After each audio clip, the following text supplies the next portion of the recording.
Hello दोस्तों, आज हम कंप्लीट करने वाले हैं हिस्ट्री का यूनिट 3, जिसमें हम पढ़ेंगे जो भी बच्चे 5th सेमेस्टर से हैं उनके लिए है। ये हिस्ट्री का 3rd चैप्टर है, औपनिवेशिक अर्थव्यवस्था का निर्माण, जिसमें हम कंप्लीट करने वाले हैं। जिसमें आपको पढ़ना है भूमि राजस्व, कृषि का व्यवसायीकरण, विउद्योगीकरण।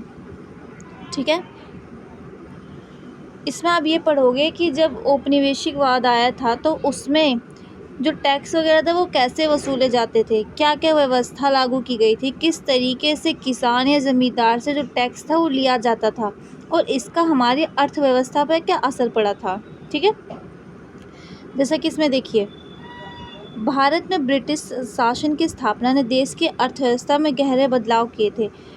जब ब्रिटिश कंपनियां यहाँ पे स्थापित हो गई थी, जो यहाँ का भू राजस्व, बंदोबस्त, कृषि व्यापारीकरण, जो ये सब क्या था, स्थानीय उद्योग, इन सब का पतन होने लगा था। धीरे धीरे ये सब क्या थे, मतलब नाम मात्र रह गए थे, ख़त्म होने लगे थे बिल्कुल। तो इसका क्या था कि एक अर्थव्यवस्था पे ना बहुत भारी असर देखने को मिला। सबसे पहले जो था वो क्या था, भू राजस्व बंदोबस्त। ठीक, इसमें क्या था, स्थायी बंदोबस्त। इसमें जो अंग्रेज़ थे ना, उन्होंने क्या किया कि किसान और ज़मींदारों के ऊपर एक स्थायी कर लगा दिया। ठीक, कि एक जो लिमिट होती है ना, कि मतलब समझ लो कि 500 का 500, अगर उन्हें हर मंथ ये 500 देना ही देना है अंग्रेज़ों को, चाहे उनकी खेती हो या ना हो। कभी बाढ़ की वजह से, सुनामी की वजह से जो फसलें ख़राब हो जाती थी, मतलब किसान और चाहे ज़मींदार, उन लोगों को नुकसान हो रहा है, पर उन्हें क्या है, स्थायी जो 500 रुपये उन्होंने टैक्स रखा है ना, वो उनको देने ही देने हैं, चाहे किसी भी कीमत पे देना हो। तो एक तो ये स्थायी बंदोबस्त था, जिससे कि जो किसान थे उनके ऊपर भी बहुत बुरा असर पड़ रहा था और ज़मींदार के ऊपर भी बुरा असर पड़ रहा था। और ये कहाँ पे हुआ था चालू, इसे 1793 में लॉर्ड कॉर्नवालिस द्वारा बंगाल में लागू किया गया था, जिसमें ज़मींदारों से एक निश्चित राजस्व वसूला जाता था।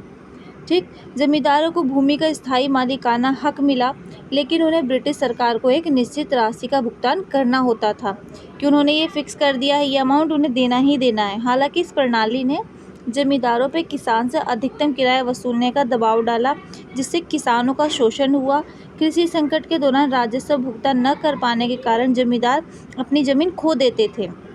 क्या होता था कि अगर जो ज़मींदार है, ठीक, उनको क्या हुआ कि अगर उन कर देने के लिए बोला, उन्हें टैक्स देना है, अगर वो टैक्स नहीं दे पाते थे, कि मान लीजिए जो ज़मीन है वहाँ पे नुकसान हो गया, किसान ने वहाँ खेती नहीं कर पाया, चाहे किसी भी कारण, मान लीजिए वहाँ पे बाढ़ आ गई या सुनामी आ गई, कुछ ऐसा हुआ, तो वो खेती नहीं कर पाए, तो क्या हुआ, ये जो सारा प्रेशर था किसके ऊपर आ जाता था, ज़मींदारों के ऊपर आता था।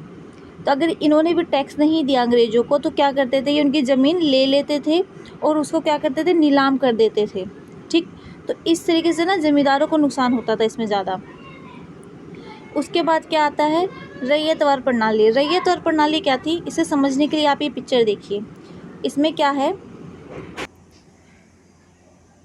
जो वहाँ पे स्थायी बंदोबस्त देखा आपने, जहाँ से कि पहले किसान देता है किसको, ज़मींदार को, फिर ज़मींदार किसको देता है, अंग्रेज को।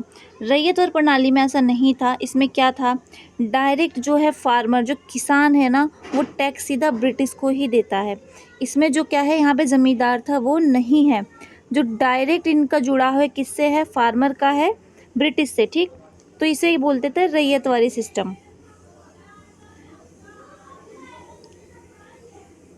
उसके बाद क्या आता है, मालवारी सिस्टम।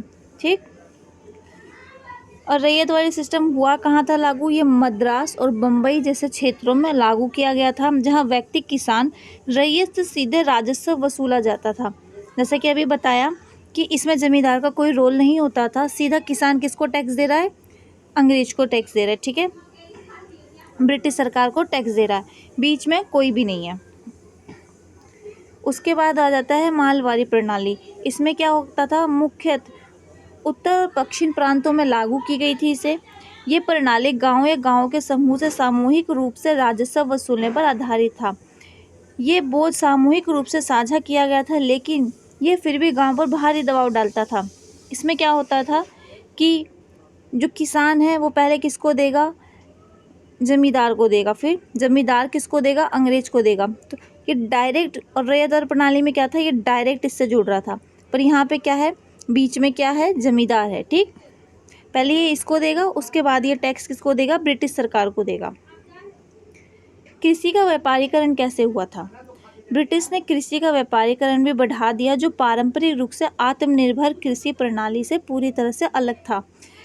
इस प्रक्रिया में किसानों को घरेलू उपयोग के लिए खाद फसल व उत्पादन से हटाकर कपास, नील, चाय और अफीम की जो नकदी फसलें होती थी वो उगाने पर मजबूर किया गया था किसानों को।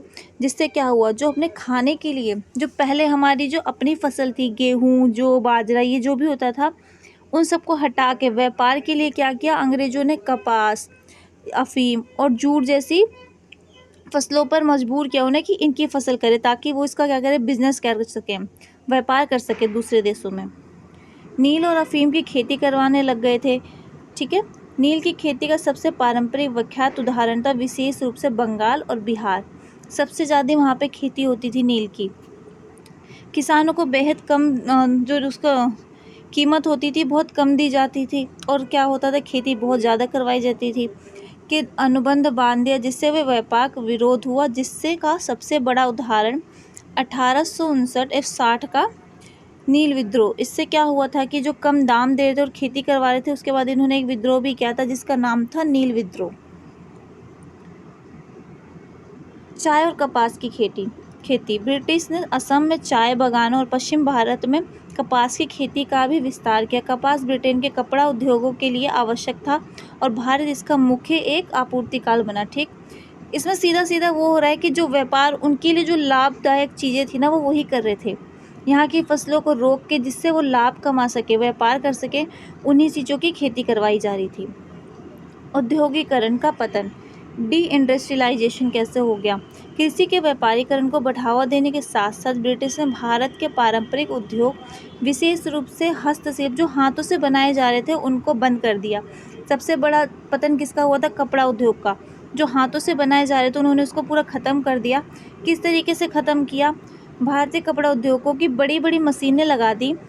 जो मज़दूर अपने हाथों से कपड़े बनाते थे, वो एक मशीन 10 लोगों का काम करने लगी। इससे क्या हुआ? कारीगरों की क्षति हुई। एक तो व्यापार चला गया, ठीक, रोजगार चला गया। अब जब एक मशीन 10 लोगों का काम कर रही है किसी भी कंपनी में, तो वहाँ पे वो 10 लोगों को क्यों रखेगा? तो उन 10 लोगों का क्या हुआ? रोजगार चला गया। ठीक, शहरी केंद्रों का पतन हो गया। पतन के कारण कई शहर केंद्र से ढाका, मुर्शिदाबाद और कारीगरों के उत्पादन केंद्र थे, आर्थिक रूप से गिरावट की ओर चले गए। वहाँ से लोग रोजगार की तलाश में ग्रामीण इलाके या मुंबई और कलकत्ता की ओर जाने लगे, जहाँ पे या फिर वो कंपनी में काम करने के लिए, या फिर ग्रामीण इलाकों में जाने लगे खेती के लिए, क्योंकि उनके पास से जो रोजगार था वो छिन गया, है ना। तो ये क्या था, एक बहुत बड़ा असर पड़ा था आर्थिक स्थिति पर। उसका निष्कर्ष क्या निकलता है? औपनिवेशिक अर्थव्यवस्था का निर्माण ब्रिटिश आर्थिक नीतियों द्वारा संचालित एक जटिल प्रक्रिया थी, जिसका मुख्य उद्देश्य भारत से धन का अधिकतम दोहन करना, मतलब यहाँ से ले जाना, ब्रिटिश साम्राज्य का लाभ करना, मतलब अपने प्रॉफिट के लिए उन्होंने क्या किया? सिर्फ अपने प्रॉफिट के लिए यहाँ को सब कुछ बर्बाद कर दिया, यहाँ की चीज़ों को खाली अपने प्रॉफिट के लिए। भू राजस्व बंदोबस्त, ग्रामीण जनता पर भारी दबाव डालना। कृषि के व्यापारीकरण ने भारत को वैश्विक बाजार की स्थिरता के प्रति संवेदनशील बना दिया, और औद्योगिकरण के पतन ने देश के पारंपरिक उद्योग को बर्बाद कर दिया। इन सभी ने मिलकर भारत को एक ऐसी अर्थव्यवस्था बना दिया जो ब्रिटिश हितों पर निर्भर थी, जिसके दीर्घकालीन सामाजिक आर्थिक प्रभाव स्वतंत्रता के बाद भी बने रहे। जैसे महंगाई हो गई, ठीक, बहुत सी चीज़ें थी जो स्वतंत्रता के बाद भी असर अपना दिखा रही थी। ओके, मिलते हैं नेक्स्ट वीडियो में, नेक्स्ट चैप्टर में। अगर आपको ये PDF चाहिए तो आप हमारा टेलीग्राम चैनल ज्वाइन कीजिए, एंड अगर आपको जो भी सब्जेक्ट पे वीडियो बनवानी है आप हमें कमेंट बॉक्स में बता सकते हो। बाकी चैनल को सब्सक्राइब कर लो ताकि ऐसी वीडियो आपको मिलती रहे। ओके, और वीडियो को लाइक एंड शेयर ज़रूर करें। Okay, thank you.